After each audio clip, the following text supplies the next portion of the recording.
अपने भाषा YouTube channel में मैं गोपीराम व्याख्याता हिंदी नेपाल से आप सभी का स्वागत और अभिनंदन करता हूं। आज हम संस्कारों के बारे में ही चर्चा करेंगे। संस्कार से संबंधित मैंने पहले 2 वीडियो बना दिए हैं और इसी कड़ी को हम आगे बढ़ाते हैं। आज हमें बच्चों को एक अच्छा नागरिक बनाने के लिए, एक अच्छा इंसान बनाने के लिए हम सभी शिक्षक जनों का, अभिभावकों का, माता पिताओं का एक बहुत बड़ी जिम्मेदारी है। आज का युग आर्थिक युग होने के कारण, प्रतिस्पर्धा का युग होने के कारण एक दूसरे से आगे निकलने की होड़ ने हमें अपने वास्तविक मूल्यों से दूर कर दिया है। अब वो वास्तविक मूल्य ही हमारे संस्कार है। तो संस्कार जो टॉपिक है इसका तीसरा वीडियो है और उसी में मैं आपसे अपने विचार साझा करना चाहता हूं। निश्चित रूप से यदि आप मनन करें, चिंतन करें तो इस युग में हम बच्चों को कहां ले जा रहे हैं, कहां उनकी जो योग्यताएं हैं उनका आकलन सिर्फ शिक्षा तक रख करके उनके साथ हम कोई गलत तो नहीं कर रहे हैं, लेकिन मेरा आपसे आग्रह है, निवेदन है, शिक्षा भी जरूरी है, लेकिन शिक्षा के साथ साथ संस्कार भी बहुत जरूरी है। तो संस्कार क्या होते हैं? हमारी भाषा में तो सीधी सी बात है, बच्चों के जीवन को सुधारना हमारा मुख्य उद्देश्य है। देखिए, संसार में संतान को जन्म देना से हमारा दायित्व पूर्ण नहीं होता। जन्म देने से जननी और जनक तो बन सकते हैं, लेकिन माता पिता नहीं बन सकते। आप माता पिता नहीं बन सकते।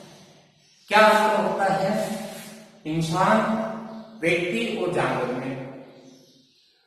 जानवर हैं वो भी जन्म देते हैं और जननी बन जाते हैं, जनक बन जाते हैं, लेकिन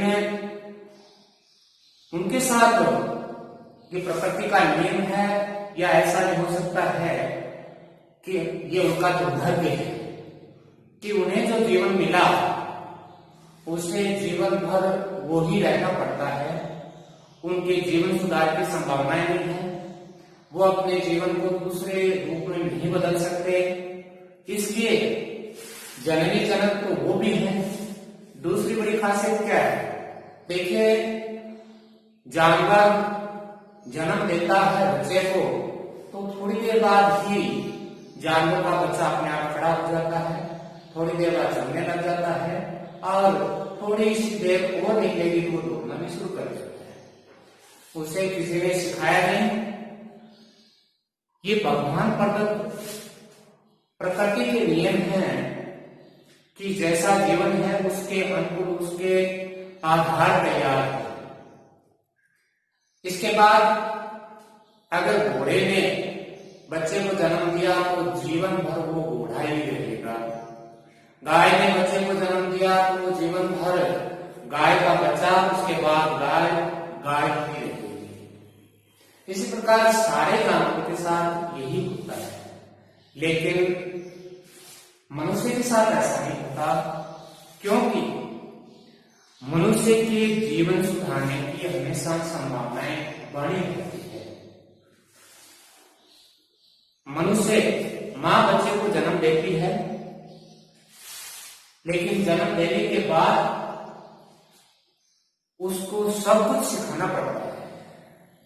मनुष्य का बच्चा अपने आप सब कुछ नहीं सीख सकता, इसलिए हमारा ये उत्तरदायित्व है, हमारी ये जिम्मेदारी है कि हम सिर्फ जननी और जनक न बनकर हम वास्तविक असली माँ और बाप बने, माता पिता की भूमिका निभाए।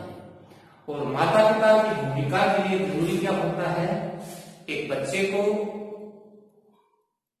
अच्छी शिक्षा और अच्छे संस्कार हमें देने होंगे।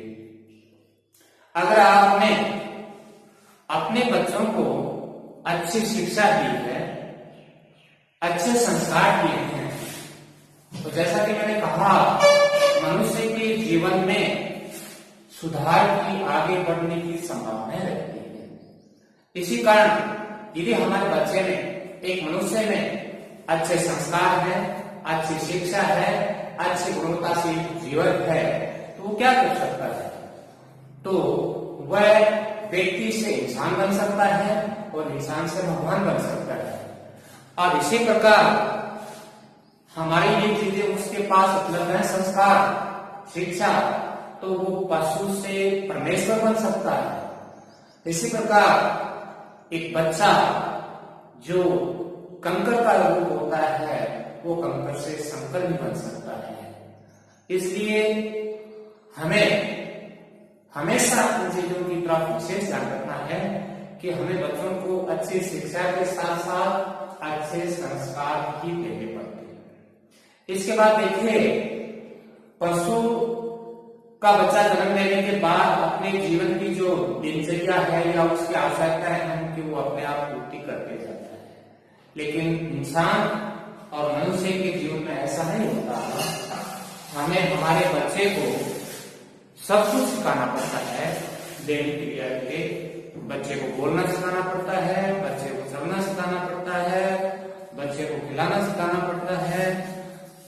जो भी हमारी जीवन से जुड़ी हुई दैनिक दिनचर्या की क्रियाएं हैं, वो सभी बच्चे को धीरे धीरे सिखाना पड़ता है।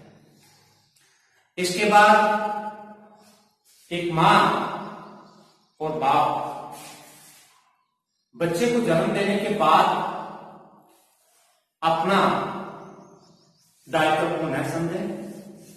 बच्चे को जन्म देने के लिए एक माँ को 9 माह की साधना, 9 महीने साधना करनी पड़ती है। लेकिन उसका जीवन सुधारने के लिए, उसे जीवन में कुछ करने के लिए हमें जीवन भर साधना करनी पड़ती है।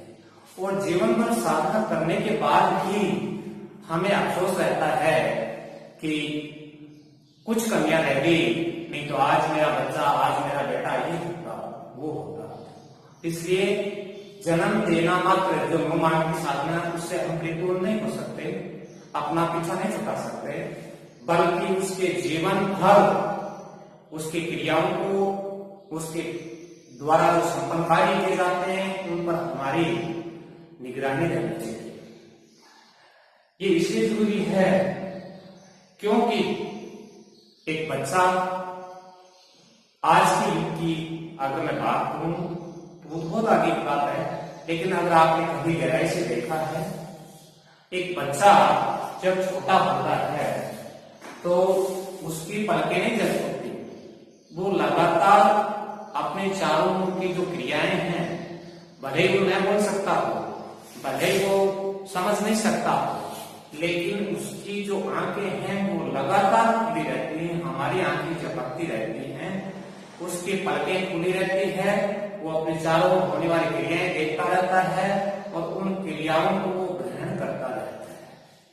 बच्चा, अगर मैं ये कहूं, आज के युग का सीसीटीवी कैमरा है। सीसीटीवी कैमरे में क्या होगा, जो उसमें दिखेगा वो रिकॉर्ड होगा, उसी चीज को डिस्प्ले करेगा, आपको दिखाएगा।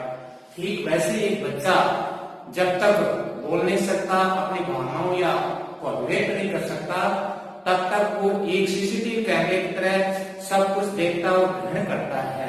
और जब वो बड़ा होगा तो उन्हीं क्रियाओं को आपके सामने, उन्हीं स्वभाव को आपके सामने प्रकट करेगा। आप ये न समझे कि अभी बच्चा है, ये कुछ नहीं समझता, ऐसा कदापि नहीं। बच्चा एक दर्पण है, वो दर्पण में वही सब कुछ देखेगा जो आप उसके सामने दिखाएंगे। और वैसे भी देखो, आज जो 21वीं सदी है, इस 21वीं सदी के बच्चे हैं वो बहुत टैलेंटेड हैं, बहुत प्रतिभावान हैं, वो सब कुछ सीख कर जन्म लेते हैं। आपने देखा भी होगा, आपको मोबाइल नहीं चलाना आता, एक छोटा बच्चा है वो मोबाइल चलाकर आपको दिखा देता है।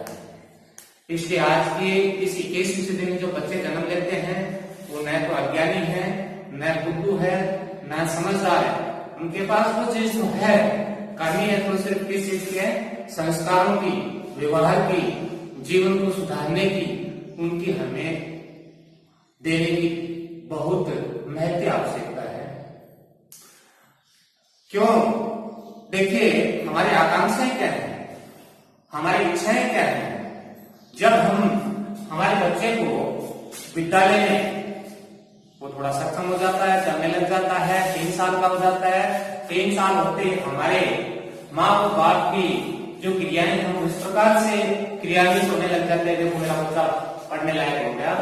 मेरे हिसाब से 5 साल से पहले बच्चे को विद्यालय तक नहीं भेजना चाहिए। 5 साल तक आपके पास जो विद्यालय है, आपके पास जो ज्ञान है, आपके पास जो शिक्षा है, आपके पास जो एक परिवार के संस्कार है, वो उसे सिखाना चाहिए। किसके साथ कैसा बोलना है, कैसा सीखना है। अभी मैंने बताया कि बच्चा एक दर्पण है, बच्चा एक सीसीटीवी कैमरा है। आप जैसा करेंगे, आप सुबह उठते अपने माँ बाप के चरण स्पर्श करेंगे, धीरे धीरे वो बच्चा अपने आप झूमना सीख जाएगा। सुबह उठते ही आपने सूर्य भगवान की आरतिया या किसी देवता की पूजा की, बच्चे को बोलना नहीं आएगा लेकिन वो आपकी नकल करेगा। बच्चा है वो निश्चित रूप जैसा आप देखोगे वैसा ही करेगा। क्यों होता है ऐसा? देखिए, एक बार एक माँ बाप, एक दंपति अपने बच्चे को 3-4 साल के बच्चे को लेकर एक ऋषि या संत के पास जाते हैं और वहां जाकर के उन्होंने उस 3-4 साल के बच्चे से कहा, बेटा महाराज के पैर छुओ। महाराज के पैर छुओ। 2 बार कहा, 3 बार कहा, बच्चा झुकने को तैयार नहीं हुआ। महाराज समझदार थे तो उन्होंने कहा, फिर उन्हें गुस्सा आ गया, देखो महाराज ये हमारा कहना नहीं मानता, ये आपको नमस्कार नहीं करता, ये आपको प्रणाम नहीं करता, ये आपके चरण स्पर्श नहीं करता। तो उन्होंने क्या किया, उस बच्चे को जबरदस्ती झुकाने की कोशिश की। बच्चा जबरदस्ती वापस खड़ा हो जाता है।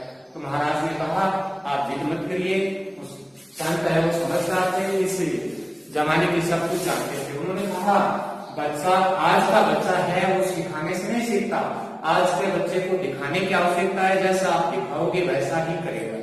तो महाराज हम क्या करें? उन्होंने कहा, आप पहले हाथ जोड़िए। दोनों पति पत्नी ने, दंपति ने हाथ जोड़े। बच्चे ने माँ बाप की तरफ देखा, उसने भी हाथ जोड़ लिया। फिर कहा, अब आप मेरे चरण में स्पर्श करिए।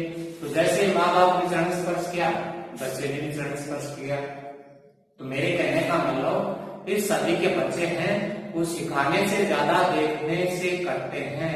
इसलिए हमें जब बच्चा जन्म लेता है उसके बाद उसके सामने कोई ऐसे क्रियाकलाप, ऐसे कोई गतिविधियां नहीं करनी चाहिए जो उसके मानसिक पर विपरीत असर डाले। हमें वही क्रियाएं उसके सामने करनी है, वही क्रियाकलाप उसके सामने करने हैं जो उसके जीवन को सुधार सकते हैं, जो उसके जीवन में अच्छा परिवर्तन ला सकते हैं। इसके बाद देखिए, आज इतनी होड़ है, इतनी प्रतिस्पर्धा है कि हर माँ बाप विद्यालय में जाता है तो अध्यापक गण को ये कहता है कि मेरे बच्चे को आप इतना बताओ कि बहुत बड़ा डॉक्टर बने, बहुत बड़ा इंजीनियर बने, बहुत बड़ा वैज्ञानिक बने, बहुत बड़ा कलाकार बने। लेकिन कोई ये नहीं कहता कि मेरे बच्चों को ऐसी शिक्षा देना कि वो एक अच्छा इंसान बने, बहुत अच्छा इंसान। ये हमारी सोच कहाँ ले जाएगी? इस बात का आपको ध्यान रखना है। आप एक अच्छा इंसान बना देंगे, एक अच्छा इंसान हजारों डॉक्टरों को अच्छी शिक्षा दे सकता है, हजारों वैज्ञानिकों को अच्छी शिक्षा दे सकते हैं। लेकिन अगर आपका बेटा सिर्फ डॉक्टर बना तो आज आप जैसे सुन रहे हैं, बड़ा होने पर उसके पास संस्कार नहीं है तो वो किडनी का रिजेक्ट करेगा, मानवीय अंगों की तस्करी करना शुरू कर देगा। ये कमियां कहां से रह जाती हैं? ये बचपन की कमियां हैं। इसलिए ध्यान रखें, बच्चों के लिए संस्कार अति आवश्यक है। अगर आपका बच्चा एक अच्छा इंसान है कि गुण निर्माण उसमें हो चुके हैं तो वो जीवन को सुधार देगा, अपना जीवन भी सुधारेगा, अपने आस पड़ोस के बच्चों का साथ में जीवन सुधारने की कोशिश करेगा और आपका जीवन बहुत समृद्ध बन जाएगा। आपको बड़ी खुशी होगी कि मेरा बच्चा एक व्यक्ति से इंसान बन गया और आज उसे लोग भगवान की तरह पूजते हैं, देखते हैं। तो मेरे को कहने का इतना ही मतलब है, इस भाग दौड़ भरी जिंदगी में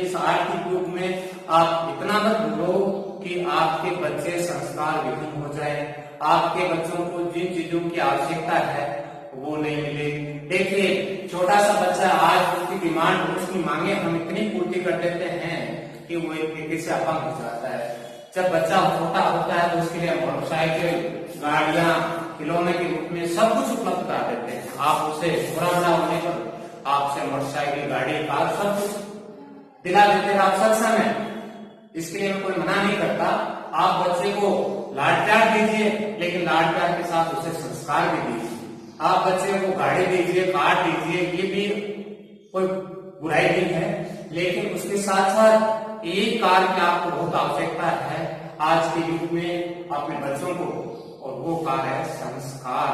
संस्कार यदि आपने दे दिए तो वो सारी चीजें जिनकी आवश्यकता है वो समय के साथ अपने आप अपना लेगा, अपने आप ले लेगा।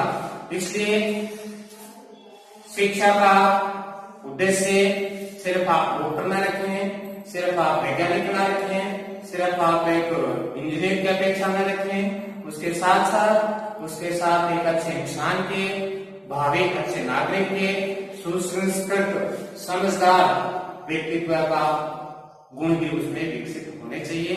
संस्कारों का इस जीवन में हमेशा जीवन में बड़ा महत्व है। आप जरूर संस्कारों की तरफ ध्यान दें। अगर आपके पास इतना ज्ञान नहीं है तो आप कुछ ऐसे व्यक्ति या साधु संत जो भी अच्छे संस्कार दे सकते हैं, उन बच्चों के जीवन का सुधार कर सकते हैं, उनके माध्यम से, विद्यालय में भोजनों के माध्यम से आप अपने बच्चों में संस्कार निर्माण जरूर करने की कोशिश करें। संस्कार है तो जीवन है, जीवन है तो जहान है। इसी सिद्धांत से आप अपने बच्चों को आगे बढ़ाएं और निश्चित रूप से आपके बच्चे आगे बढ़ने में और जीवन सुधारने में, आपका नाम रोशन करने में भावी नागरिक बने, ऐसा मैं समझता हूँ। और आप भी कोशिश करें, हम भी कोशिश करें, कोशिशों से सफलता मिलती है। आपके बच्चे अच्छे नागरिक बने, ये मैं चाहता हूँ। आज के संस्कार के टॉपिक को मैं यही बंद करता हूँ। धन्यवाद।